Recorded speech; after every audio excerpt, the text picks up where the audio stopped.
Today, pretty much every economy in the world is organized along capitalist lines.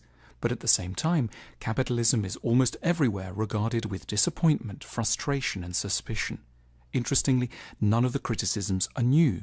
They've been dogging capitalism since its inception. So let's look back in time to figure out how capitalism got its bad name and what might be done to improve it.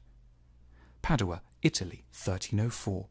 On the wall of a church in Padua near Venice, the painter Giotto makes a fresco, Jesus and the Moneylenders. It restates for his own times an idea that had by then already been well established for centuries in the West. The notion that a good spiritual life and the pursuit of business and money are sworn enemies. Jesus goes to the temple in Jerusalem, sees merchants and small-time bankers crowding the forecourt and gets furious. This sacred place is not a fitting arena for the polluting activities of buying and selling.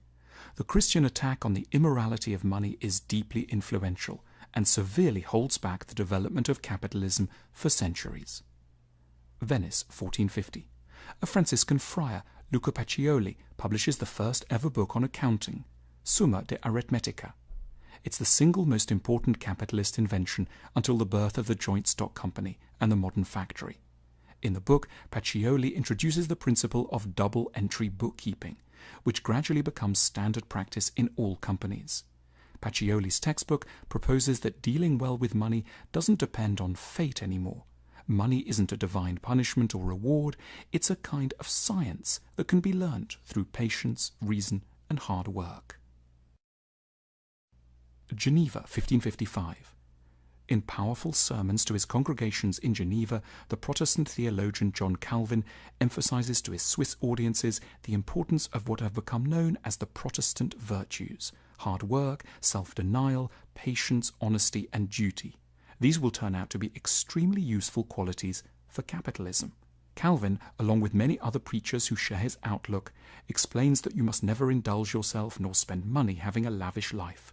You must simply put any surplus income back into your business as an investment. Calvin adds that being good at business is far more pleasing in the sight of God than being an aristocratic warrior or even a monk. Perhaps more than technology, it's this new mindset that will accelerate the progress of capitalism. 1670, Delft, Dutch Republic. The newly independent Dutch Republic is the world's first explicitly capitalist nation, where lazy aristocrats are looked down upon and hard-working merchants revered. In the churches, Protestant sermons about thrift and hard work are heard. In the arts, outgo glorifications of kings and queens. Johannes Vermeer finishes painting The Lace Maker, a depiction of the intricate, careful and homely tasks of manufacturing lace. In his painting The Little Street, the suggestion is that living peacefully and quietly in your own home, running a business, is far more glamorous and noble than fighting in a war or going to a monastery. 1776, 141 The Strand, London. These are the offices and shop of Strain and Cadell, publishers who have a big success with a new book, An Inquiry into the Nature and Causes of the Wealth of Nations, written by a Scottish philosopher called Adam Smith. Smith demystifies wealth creation by explaining how capitalist economies grow. He reaches several important conclusions. Slavery is remarkably inefficient. Violence is less of an incentive than money for a worker, and the cost of buying and maintaining slaves far exceeds the cost of wages.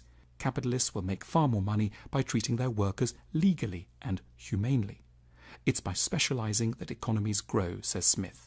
Smith focuses on the pin-making industry and concludes that while one worker could make up to 20 pins a day, a team of 10 workers well arranged could make not 200 but 48,000 pins, thanks to what Smith terms the division of labor. Smith also tells us that capitalism is guided by an invisible hand. By maximizing one's own profit, individuals inadvertently benefit society, providing goods that people want and need. As Smith puts it, it is not from the benevolence of the butcher, the brewer, or the baker that we expect our dinner, but from their regard to their own self-interest. These ideas further remove the moral suspicion that once surrounds capitalism. But not all will be won over. 1854, London. The British economy is now the largest in the world, thanks to its enormous industries of cotton, shipbuilding, steel and coal. Vast cities have chewed up the countryside of the Midlands and northern England. merchants and the newly rich capitalist class have triumphed. But many are furious. Charles Dickens, one of Victorian England's most passionate critics of unrestrained capitalism, publishes a novel, Hard Times. Set in the fictional town of Coketown, a version of Manchester, it takes aim at heartless capitalists like Mr. Gradgrind, who abuse their workers, exploit young children in mines and chimneys, and use their relentless capitalist logic to blind them to their desecration of nature and human life. Here is Dickens writing on Coketown. It was a town of red brick, or of brick that would have been red if the smoke and ashes had allowed it, but as matters stood, it was a town of unnatural red and black like the painted face of a savage. Dickens argues that capitalism is evil because it encourages appalling conditions for the producers. Under the sway of capitalist logic, otherwise quite nice people will keep coming up with reasons why it's okay to employ a child in a factory or to let poor people starve once they've reached the end of their working lives. 1860, London. The English reformer John Ruskin publishes Unto This Last, a furious tract against capitalism that takes aim not so much at the production side of capitalism as the area of consumption. Like Dickens, Ruskin is incensed that people are being exploited and the environment ruined, but he asks a further question: in the name of what? Ruskin notes that large capitalist fortunes are built up on selling people absurd things: knickknacks, fancy plates, embroidered napkins, bonnets, carved sideboards. The whole of the suffering of the cotton factories of Manchester are being fed by our appetite for very cheap shirts with delicate collars. We are ruining our lives for trinkets, whereas for Ruskin, money shouldn't only be made morally, it should be spent morally, on the truly noble and beautiful things that humans need. He contrasts the beauty of Venice with the ugliness of modern Britain to make his point. Berlin, 1963. The leader of communist East Germany, Walter Ulbricht, launches an ambitious new scheme, the Neues Ökonomisches System, or NOS. It aims to solve for East Germans the two major failings of capitalism in his eyes. One, it will guarantee workers good conditions, with a huge expansion in the number of state schools, housing blocks and holiday camps. And secondly, it will focus not on the fripperies of capitalist production, like blue jeans and pop music. It will give people the works of Plato and Marx and uplifting television programs about tractor production. 1976, Dresden, East Germany. The fatal flaws of communism come to a head in January with a massive riot about the unavailability of coffee. East Germans love drinking coffee, but a huge rise in global prices means that the German Democratic Republic can no longer afford to import it in the necessary quantities. The Politburo decides to remove all coffee from shops and replaces it with Mischkaffee, mixed coffee, which is 51% coffee and 49% a range of fillers including chicory, rye and sugar beet. Dissatisfaction with this eventually has to be quelled with the use of the Stasi or secret police. It's an inadvertent tribute to capitalism, which is especially good at providing us with life's little luxuries.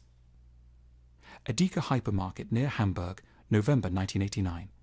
East Germans who have recently breached the wall head straight for West German supermarkets like Edeka near Hamburg.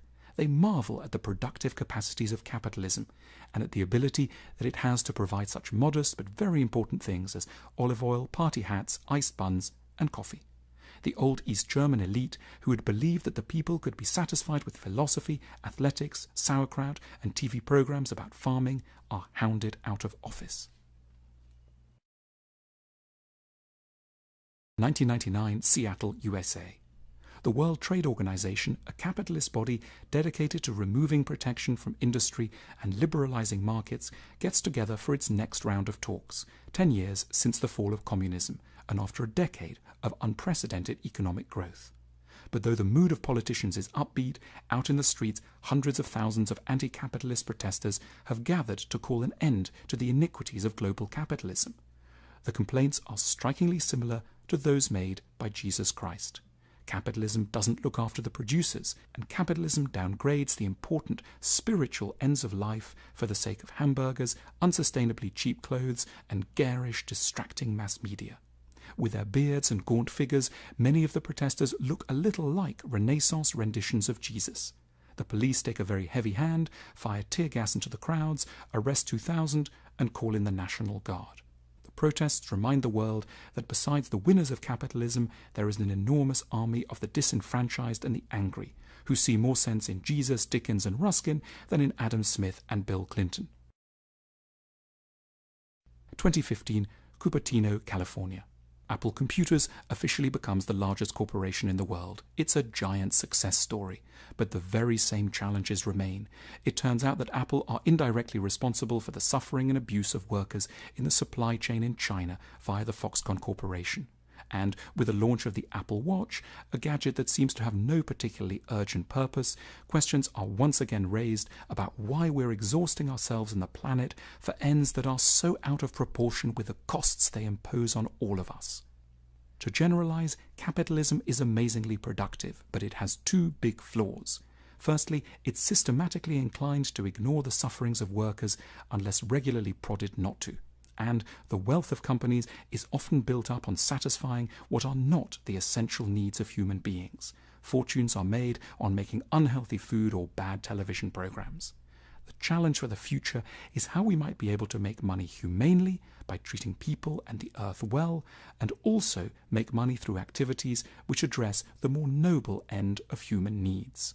Till then, the rage of Jesus in the temple will periodically always go on.